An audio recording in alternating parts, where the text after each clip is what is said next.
Well, good morning again. This morning, I'm out here in a, this, can't really call this a feed plot. We haven't really done anything as far as putting in any clover or anything in this patch.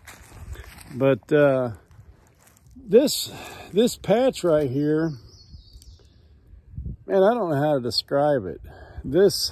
I got mixed emotions about it. It's really, the way it's laid out, it's probably one of the better fields on this property. And the reason being, back over there behind me, when they doze this patch out, where all those trees are right there, that's a row of trees. That's where the dozer deck went. All the trees that used to be out here in this field ended up in a dozer deck along through there about 20 years ago. It's all decomposed and has got some nice vegetation growing in it. Then on the back side of it, which you can't see from this angle, there's a lane that goes the full length of the field. And quite honestly, this is one of the few fields on this property that a person can get from that end over there where the road comes in over to over there where the road goes out and goes deeper into the property. So it's laid out to where a person can maneuver through it without busting the entire field. The problem is it's probably the furthest field away from the hunting cabin and the closest field to the edge of the property over that way, probably about another half mile, well, probably about a quarter mile. And there's a state highway over there. And the landowner and I, we've discussed this area right here. It's got a little sinkhole right there that holds water most of the year. Doesn't hold a lot of water. I am going to put a water tub down inside of there. But the problem with putting in a really nice feed plot over here is we're inviting the deer away from the property. You know, yeah, if we've had a really nice feed plot in here, there's a good chance that we'd pull some deer from property on the other side of the highway, which that creates a danger. And you know, the last thing that those of you that have been following me for a while know that it just makes me sick to my stomach when I see a deer wasted on the side of the highway. And that's one of the reasons why I really don't want to do a whole lot over here. I do like hunting this field. Last year, let's see if I can get pointing over that way. Over in that corner right there, my son and I got here early in the morning, opening day.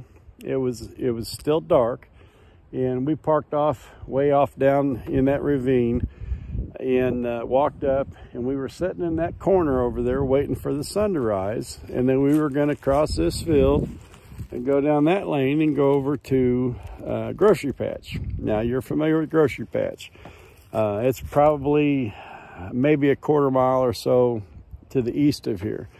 And while we're sitting there, this big old young buck, actually, he was probably about 120, 130 pounds. I say big, but anyhow, he looked big in the silhouette. Come crossing, he come right out of there, and he's crossing the field that direction.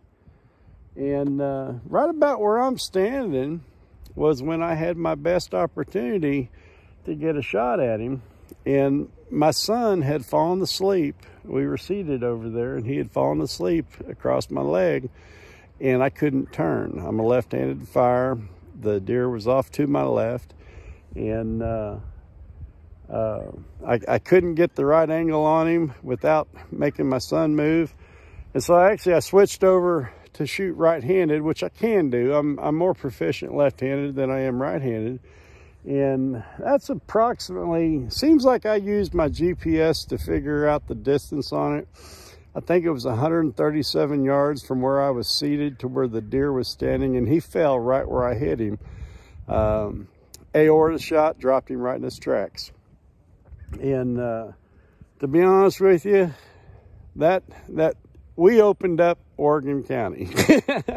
It was the first gunshot we'd heard that day, and it was right on the edge of legal shooting areas, to give you an idea of the visibility. But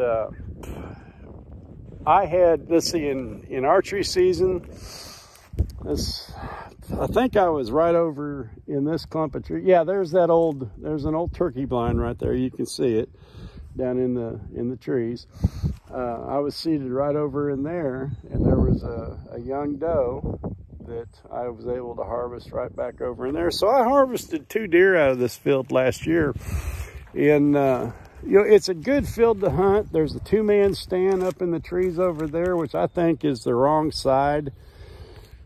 Probably not a bad spot for archery hunting, but I think that big old tree right there is going to be the better tree, and I'll probably get that moved. Today, we started off the day discussing weed control, and here's the funny thing about it. Recorded a video that went onto YouTube and also to Facebook, and Facebook says that it goes against their community standards or something, and they put me back in jail for 30 days for talking about weed control. But anyhow, it is what it is.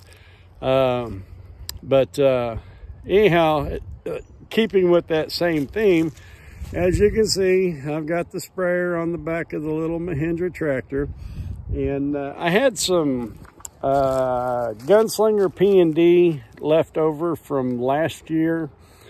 I think I was using that on our hay fields. I really don't remember what it was left over from, but I'd recently, in the last week or so, I believe I've purchased about 4 or 5 2.5 gallon jugs of Gunslinger to get us going this season. And I thought I better just go ahead and get rid of that. Today's probably not the best day to be spraying for weeds because we've got some rain coming in. They're talking about a frost tonight. And by the way, while we're on that, I had a friend ask me a question this morning about the clover that we've already got out. He's got some out. We've got a lot out. And he asked, is it going to be a problem with this frost that's coming in? And quite honestly, I don't believe so. And let me tell you why. Clover is a cold season or a cool season seed and plant. A lot of people frost seed it in the fall of the year. And as you remember, I frost seeded grocery patch back in January or February before that big snow came in February. Now, it was just seed then, but keeping in mind that clover, being a cold weather plant, frost isn't going to affect it like it would, you know, something like alfalfa, some of your Bermuda, things like that, things that are more of a warm season plant or a warm season grass. You know, this it's supposed to get down, I think, 28, I think, tonight, but then over the next few days, it's going to be warming back up, and that's our Missouri bipolar weather, by the way. It's not going to hurt it. But what I'm going to do, since I've got this leftover chemical, I'm just going to make some laps around the edge. That, I believe it's a Hamilton nozzle, sprays about 20 feet wide, 30 feet wide, depending on how high the RPM I have on the PTO. We've not done any seeding in this field. It's not been seeded for probably 10 years. As a matter of fact, when I mowed this field last year, the grass was probably about 5 or 6 feet tall. And, you know, so it hadn't been mowed in several years. But what I'm going to do is I'm just going to make some laps around the edges, and I'll hit that area over there, go all the way around. The lane that you can't see on the other side, that's our travel corridor. I'm going to spray it. And I'm just going to keep making laps around the outside edges. And that way, later this spring, I can do some some edge planting, maybe some rape seed, some orchard grass. You know, I like orchard grass and clover and rape seed, and I'll probably just do that along the edges. When I get over to that side over there, I'll have to figure out what I want to put through there. I need something that's not going to necessarily draw the deer to the travel corridor, but something that I can walk through or drive my truck through without blowing this entire field. Well, there you go. It's April 20th, 420, and I guess that's probably the reason talking about weed control on 420 is probably the reason why Facebook decided to throw me in jail. And like I said, it is what it is. We'll be back somewhere, somehow. You guys have a great day. When you're out in the woods, please be careful. Remember, you're in their house.